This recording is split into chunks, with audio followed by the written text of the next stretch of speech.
جی وعلیکم السلام ورحمۃ اللہ وبرکاتہ۔ جی السلام علیکم مولوی صاحب۔ جی وعلیکم السلام ورحمۃ اللہ وبرکاتہ۔ پھر دعا کرتا ہوں۔ پہلے ایک دعا ہے، ما اصابکم مصیبت فبما کسبت ایدیکم، تم پر جو آفت آتی ہے تمہارے اپنے گناہوں کی کمائی ہوتی ہے۔ ان ینصرکم اللہ فلا غالب لکم، میں تمہارا ساتھی بن جاؤں تو کون تمہیں نقصان پہنچا سکتا ہے۔ وَإِن يَخْذُلْكُمْ فَمَنْ ذَا الَّذِي يَنْصُرُكُمْ مِنْ بَعْدِهِ، اگر میں تمہیں چھوڑ دوں تو پھر کون سی اٹھویں طاقت تمہیں بچائے گی۔ إِن يَمْسَسْكَ اللَّهُ بِضُرٍّ فَلَا كَاشِفَ لَهُ، اگر میں تمہیں تکلیف میں ڈالوں میرے سوا اسے کوئی نہیں ٹالے گا۔ اور إِن يَمْسَسْكَ بِخَيْرٍ فَلَا رَادَّ لِفَضْلِهِ، اگر میں ارادہ کر لوں کہ میں نے کسی کو نہیں ہونے دینا بیمار یا مصیبت میں تو اس کے لیے کیا مشکل ہے۔ ایک امر ہی تو ہوتا ہے۔ 40 دن ابراہیم علیہ السلام آگ میں بیٹھے رہے، 40 دن یونس علیہ السلام مچھلی کے پیٹ میں رہے، وہ تو فعال لما یرید ہے۔ تو ہم یہ جو ظاہری اسباب اختیار کر رہے ہیں ان کو بھی پوری طرح اختیار کرنا ہے، ساری احتیاط کرنی ہے۔ اگر مسجدوں میں جانے سے یہ بیماری پھیلتی ہے تو پھر اس سے بھی اپنے آپ کو روکنا ہے کہ جان کی حفاظت بھی ہمارے دین کا حصہ ہے۔ ایک دفعہ بارش ہو گئی، حضرت بلال نے اذان دی تو آپ نے کہا صلو فی رحالکم، ہم اگر بلال اعلان کرو اپنے اپنے گھروں میں نماز پڑھیں، مسجد میں مت آئیں۔ حالانکہ مسجد میں آنے سے کپڑے گیلے ہونے تھے یا کیچڑ، جان کا خوف تو نہیں تھا، لیکن میرے نبی نے اپنی امت پر محبت اور شفقت کا ایسا سایہ رکھا ہے کہ آپ نے ان کو کیچڑ سے بچایا، بارش سے بچایا۔ یہاں تو زندگی موت کے مسائل ہیں، بہرحال بڑے علماء اس میں جو کہیں گے اور حکومت جو ان کے ساتھ میٹنگ کرے گی، جو حتمی فیصلہ ہوگا، تو سب سے پہلے ہم اپنے الفاظ میں تواضع لے کر آئیں کہ ہم نے اللہ کے سامنے جھکنا ہے، عاجزی کرنی ہے اور اللہ کو منانا ہے کہ یا اللہ تو اس کو ہٹا، یہ نہیں ہٹ سکتی، اسے کوئی نہیں ہٹا سکتا۔ اللہ کوئی اللہ کا بندہ رو دھو کے اسے منا لے تو پھر شاید فیصلہ ہو جائے اور اللہ تعالیٰ اپنا فضل فرما دے۔ ایک حدیث پہ اگر عمل ہو جائے تو مجھے اللہ کی قسم کھا کر میں کہتا ہوں یہ کورونا کا پتہ ہی نہیں چلے گا کہاں گیا۔ صرف ایک حدیث، میرے نبی نے فرمایا 4 باتیں مجھ سے لے لو پھر دنیا بھی تمہاری ہے آخرت بھی تمہاری ہے۔ 4 اذا کانت فیک، 4 باتیں لے لو مجھ سے پھر دنیا بھی تمہاری ہے آخرت بھی تمہاری ہے، تمہیں کوئی ٹیڑھی آنکھ سے نہ دیکھ سکے گا، تمہیں کوئی نقصان نہ پہنچا سکے گا کہ تمہارے رب کا سایہ تم پہ چھا جائے گا۔ تو 4 باتیں کون سی ہیں؟ صدق و حدیث، ہمیشہ سچ بولنا، جھوٹ نہ بولنا۔ اب مجھے بتائیں، سارے یہ اینکرز بیٹھے ہیں، سارے ہمارے وزیر اعظم بیٹھے ہوئے ہیں، ہم کتنا جھوٹ بول رہے ہیں، ہم کس قدر جھوٹی قوم ہیں۔ تو ہم اس جھوٹ کے ساتھ اللہ کی بارگاہ میں کوئی مقام نہیں لے سکتے۔ تو میرے نبی نے پہلی بات فرمائی صدق و حدیث، سچ بولنا۔ دوسری بات فرمایا حفظ و امانت، کبھی کسی کو دھوکہ نہ دینا۔ یہ میرے نبی نے فرمایا میرا امتی ہر گناہ کر سکتا ہے، 2 کبھی نہیں کرے گا، ایک جھوٹ کبھی نہیں بولے گا، ایک دھوکہ کبھی نہیں دے گا۔ تو وزیر اعظم صاحب آپ اکیلے ہیں، دیانتدار ہیں، اللہ سے رونے دھونے والے ہیں، مانگنے والے ہیں، لیکن 22 کروڑ لوگوں میں سچے کتنے ہیں؟ 22 کروڑ لوگوں میں دیانتدار کتنے ہیں؟ ایک بہت بڑے چینل، میں ہاتھ جوڑ کے اینکر بیٹھے ہیں، معافی مانگ کے بات کر رہا ہوں، ایک بہت بڑے چینل کے مالک نے مجھ سے کہا کوئی نصیحت کرے، میں نے کہا چینل سے جھوٹ ختم کر دو۔ کہا پھر چینل ختم ہو سکتا ہے، جھوٹ نہیں ختم ہو سکتا۔ تو جہاں جس کو، یہ صرف پاکستان کی بات نہیں، پوری دنیا کا میڈیا جھوٹا ہے اور سب سے زیادہ جھوٹ بولا جاتا ہے، اور میرے رب کو، میرے نبی کو جھوٹ سے نفرت ہے۔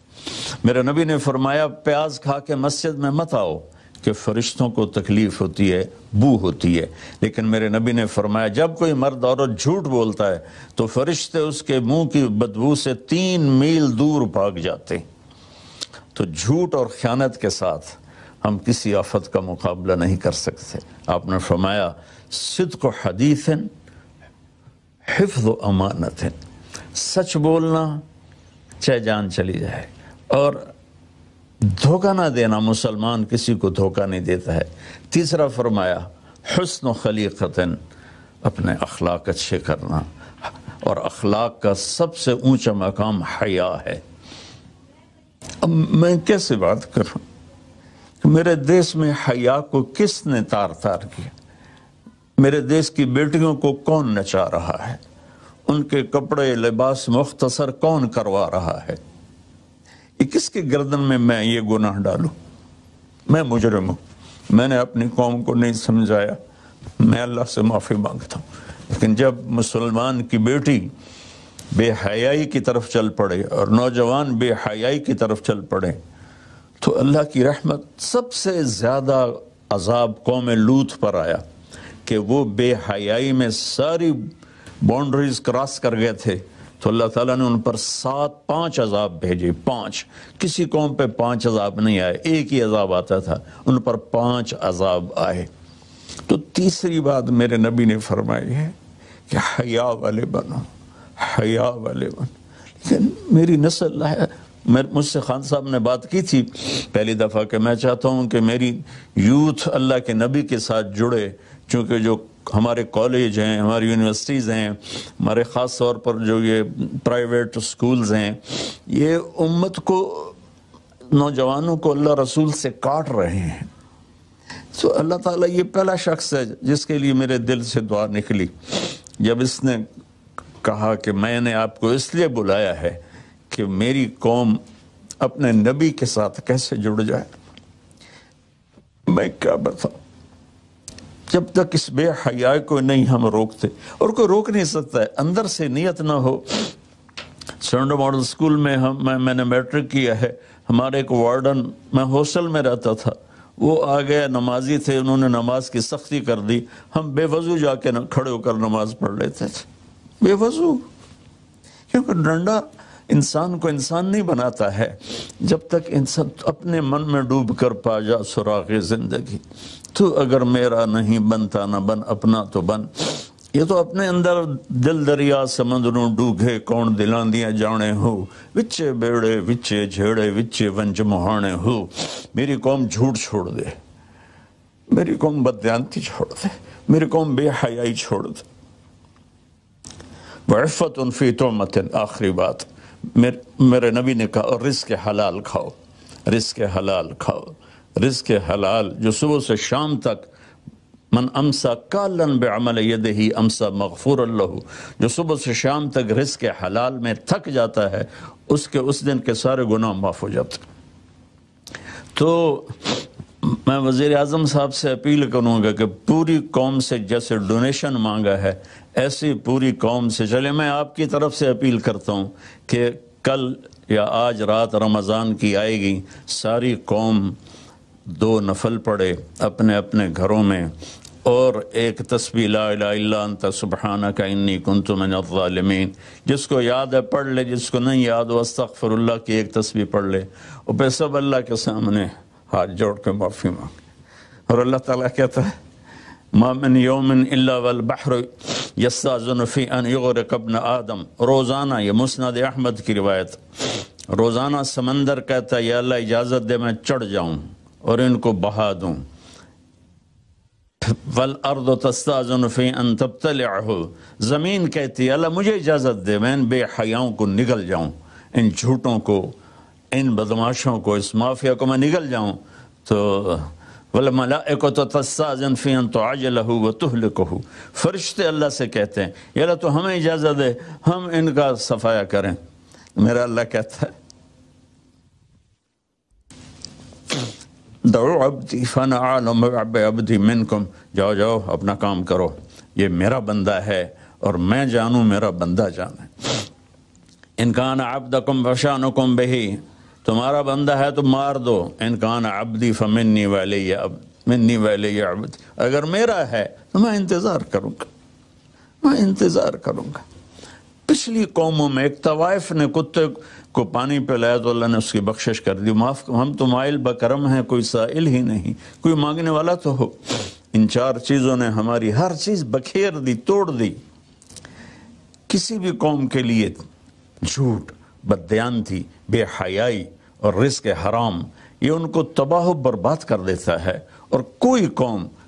سچائی، دیانتداری، پاک دامنی اور رزق حلال پر ہوگی تو اللہ کا سایہ ان پر چھا جائے گا، اور دنیا کی کوئی طاقت ان کی طرف آنکھ اٹھا کر نہیں دیکھ سکتی۔ ہم تو اجڑے چمن کے مالی ہیں، عمران خان کو اجڑا چمن ملا ہے، کہاں تک آباد کر سکے گا، اللہ اس کی مدد کرے۔ چمن کے تخت پر جس دم شہ گل کا تجمل تھا، ہزاروں بلبلیں تھی باغ میں، ایک شور تھا، غل تھا، کھلی جب آنکھ نرگس سی، نہ تھا جز خار کچھ باقی، بتاتا باغ ماں رو رو، یہاں غنچہ یہاں گل تھا، یہاں غنچہ یہاں گل تھا۔ ابھی عمران صاحب نے یرموک کی اور قادسیہ کی بات کی، کتنے تھے؟ 30,000 تھے خالد ابن ولید کے کمانڈ میں، اور سامنے باہان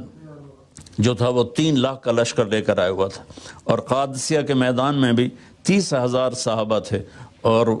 ادھر سے جو رستم تھا وہ 3 لاکھ کا لشکر لے کر آیا ہوا تھا، ان کے ساتھ اللہ تھا۔ ہم اللہ کو ساتھ لیں، سارے اسباب اختیار کریں۔ مالداروں سے کہتا ہوں، میں نے اپنا کلپ الگ ریکارڈ کرایا کہ اس سال ساری زکوٰۃ ان غریبوں میں تقسیم کریں۔ آپ تک تو ہر آدمی نہیں پہنچ سکے گا، اپنے اپنے علاقے میں جو مالدار لوگ ہیں وہ اپنی زکوٰۃ غریبوں میں ان میں تقسیم کریں، ان کے گھر جا کر دیں۔ کسی ایک کی دعا لگ گئی نا تو 7 نسلیں ہماری آباد ہو جائیں گی۔ تو بس میں معافی چاہتا ہوں، آپ نے مجھے کافی دیر بٹھایا تو میں نے بھی تھوڑا سا آپ کا ٹائم لے لیا، تو آپ درود شریف پڑھیں اور ہم اللہ کی بارگاہ میں دعا کرتے ہیں۔ اللهم صل على محمد وعلى آل محمد كما تحب وترضى اللهم لك الحمد كما أنت أهله وافعل بنا ما أنت أهله إنك أهل التقوى وأهل المغفرة۔ اے میرے رب، ہمیں تسلیم، تو ہم سے ناراض ہو گیا، تو نے سمجھایا، ہم کوئی نہ سمجھ، تو ہمیں بلاتا رہا، ہم نے پیچھے مڑ کے نہیں دیکھا، تو نے ہمیں حرام سے روکا، ہم نے ہر حرام کو اپنا کاروبار بنایا، تو نے بے حیائی سے روکا، ہماری نسل نے کپڑے اتار دیے، تو نے رزق حلال کا کہا، ہمارے تاجر سود میں ڈوب گئے، دھوکے میں ڈوب گئے، طاقتور ظالم بن گیا، مظلوم کی فریادیں صرف تیرے تک تو آتی تھی، ہماری تو عدالتیں ظالم ہیں یا اللہ، ہماری تو عدالتیں ظالم، ہمارا قانون ظالم ہے، ہم سارے ظالم ہیں، غریب بھی، امیر بھی، مرد بھی، عورت۔ یا اللہ، اس آفت کو ہم وینٹیلیٹر سے نہیں ٹال سکتے، ویکسینیشن سے نہیں ٹال سکتے، یہ تو نے بھیجی ہے، تو ہی سے ٹالے گا۔ یا اللہ، تو علی کل شیء قدیر ہے، تو فعال لما یرید۔ میرے مالک، ہم تو اپنی طاقت سے کرسی سے اٹھنا چاہیں تو اٹھ نہیں سکتے، لیٹنا چاہے تو لیٹ نہیں سکتے۔ یا اللہ، زندگی موت تیرے ہاتھ میں، عزت ذلت تیرے ہاتھ میں، تو ہواؤں کا مالک، تو پانیوں کا مالک، تو سمندروں کا مالک۔ اور مالک، بس ساڑی منت ہی ہے، مان جائے اللہ، ہمارے پاس کچھ نہیں ہے، خالی جھولی ہے، گناہوں سے بھرا ہوا ہے، یہ سارا دامن گناہوں سے بھرا ہوا ہے، نفرتوں سے، فرقہ واریت سے، سود سے، جھوٹ سے، قتل و غارت سے، بے حیائی سے، بے پردگی سے، ہر بلاک ہمارے دم، لیکن میرے مولا، میرے مالک، رب تو تو ہی ہے نا یا اللہ، ہم تو تجھے ہی مانتے ہیں میرے مولا، لا الہ الا اللہ کا ہم اقرار کرتے ہیں، یہ تجھے سب سے زیادہ پسند، محمد الرسول اللہ کا اقرار کرتے ہیں جو تمہیں سب سے زیادہ پسند۔ آگے ہمارے بعد بہت سی نافرمانی ہے میرے مولا، ہم پیسے کے غلام بن گئے، شہرت کے غلام بن گئے، موت کو بھول گئے، قبر کو بھول گئے، تیرے سامنے کھڑے ہونے کو بھول گئے۔ اس بڑی آفت میں ہم قصوروار ہیں، ہم اس سے نہیں لڑ سکتے یا اللہ، ہم تو معمولی سے بخار سے نہیں لڑ سکتے، یہ تو بہت بڑی آفت ہے میرے اللہ، تو دور کر دے یا اللہ، تیری منتیں دور کر دے یا اللہ، تیری منتیں دور کر دے میرے مولا، میرے مولا دور کر دے میرے مالک، اپنے حبیب کے آنسوں کے تحفے یا اللہ، وہ احد میں تو ٹوٹے دانتوں کے تحفے میرے مولا، اپنے محبوب کے صدقے ہماری مصیبت ہٹا دے یا اللہ، ورنہ کچھ نہیں ہے، نہ دوا ہے، نہ ہسپتال ہے، نہ ڈاکٹر ہے، کچھ بھی نہیں ہے، صرف تو ہے۔ آجا یار، آجا، تو لا مکان ولا زمان ہے، تو آنے جانے سے پاک ہے، یہ ہماری احمقانہ فریاد ہے، آجا میرے مولا، ہر تمنا دل سے رخصت ہو گئی، اب تو آجا، اب تو خلوت ہو گئی، ساری دنیا ہی سے وحشت ہو گئی، اب تو آجا، اب تو خلوت ہو گئی یا اللہ، تیرے آنے سے کام بنے گا، اسے ہٹا دے سب، اور یا اللہ جن چیزوں سے تو ناراض ہوتا ہے ہم اس سے توبہ کرتے ہیں، ہم اس سے توبہ کرتے ہیں، ہم اس سے توبہ کرتے ہیں، ہم اس سے توبہ، میں 22 کروڑ عوام کی طرف سے تیری بارگاہ میں توبہ کرتا ہوں، انہوں نے مجھے اپنا نمائندہ بنایا، میں تیرا حقیر گنہگار بندہ یا اللہ، میرے ساتھ بے شمار لوگ رو رہے ہوں گے، میں تو ٹی وی پہ نظر آ رہا ہوں، شاید ریاکاری ہو، لیکن جو بچیاں بچے بوڑھے جوان گھروں میں بیٹھے رو رہے ہیں یا اللہ، ان کے آنسو تو پاکیزہ ہیں اور آنسو تجھے بڑے پسند، میرے مولا، فقیروں کی تو فیل، غریبوں کی تو، بوڑھوں کی تو فیل، اپنے ان نیک بندوں کی تو فیل جو راتوں کو تجھے یاد کرتے ہیں، جن کے دامن گناہوں سے صاف ہے، ایسے بندوں سے ہمارا دیس بھرا ہوا ہے، خالی نہیں ہے یا اللہ، لیکن اکثر تو ہم نافرمان ہیں یا اللہ، تو ہمیں معاف کر کے اس آفت کو ٹال دے، اس کا علاج ہمیں دے دے یا اپنے غیب سے اس کو ہٹا دے، تو ہر چیز پر قادر ہے، تو حکومت کی مدد فرما یا اللہ، تو جتنے بھی اس کے لیے کوشش کر رہے ہیں ان سب کی مدد فرما، اور یا اللہ ان ڈاکٹروں کو جزائے خیر عطا فرما جو زندگی موت کی جنگ لڑ رہے ہیں یا اللہ، تو ان ڈاکٹروں کو جزائے خیر عطا فرما یا اللہ، جو اس میں مر رہے ہیں وہ سب شہید ہیں، ان کے درجے بلند فرما، جو مریض ہو گئے ان کو صحت کاملہ عطا فرما یا اللہ، ہم لاک ڈاؤن کرے تو ایک ایک کمرے میں 10 آدمی بیٹھے ہیں، لاک ڈاؤن کا کیا فائدہ یا اللہ، یہ تو ہی دور کرے گا اس آفت کو، یہ لاک ڈاؤن سے نہیں جائے گی،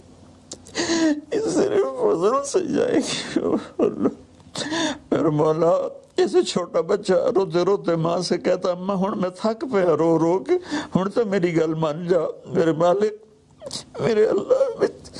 رو رو کے تیرے سامنے تھک گئے، مان جا یا اللہ، ہمارے پاس کچھ نہیں، اپنے حبیب کے طفیل، ان کے صحابہ کے طفیل، ان کی اولاد جن کے کربلا میں سر کٹے اور نیزوں پہ چڑھ گئے، سب سے چھوٹے معصوم عبداللہ کے طفیل یا اللہ، پوری دنیا سے اس آفت کو ہٹا دے، تیرا نبی رحمت للعالمین تھا، رحمت للمسلمین نہیں تھا، میں یا اللہ انہی کی طفیل دعا کرتا ہوں کہ غیر مسلموں کو بھی اس سے نجات عطا فرما، وہ بھی تیرے بندے ہیں، تو نے انہیں بنایا ہے، انہوں نے تجھے نہیں پہچانا تھا، ان کا قصور ہے، پر تیرے بندے ہیں، تجھے ان سے بھی پیار ہے یا اللہ، پوری دنیا کے 6-7 بر اعظم میں جہاں جہاں یہ وبا اپنے پنجے گاڑ چکی ہے یا اللہ، تو ان کو سب کو، اور خاص طور پر امت مسلمہ اور خاص طور پر حرمین شریفین یا اللہ، اس دفعہ حج بھی نہیں ہوگا حرم میں یا اللہ، جگہ نہیں ملتی تھی روزانہ، آج صرف وہ کام کرنے والے تراویح پڑھے وہ بھی آدھی پڑھے یا اللہ، میرے والد، میرے اللہ، جیسے بچہ ماں سے ضد کرتا ہے، اماں کر دے، اماں دے دے، آخر وہ کہتی ہے اچھا میرا سر نہ کھا لے جا، اللہ ہم تیری بارگاہ میں یا اللہ درخواست کرتے ہیں، منت کرتے ہیں، ہماری منت عمل کوئی نہیں ہے، خالی ہے تیری قسم، خالی ہے تیرے سامنے ہماری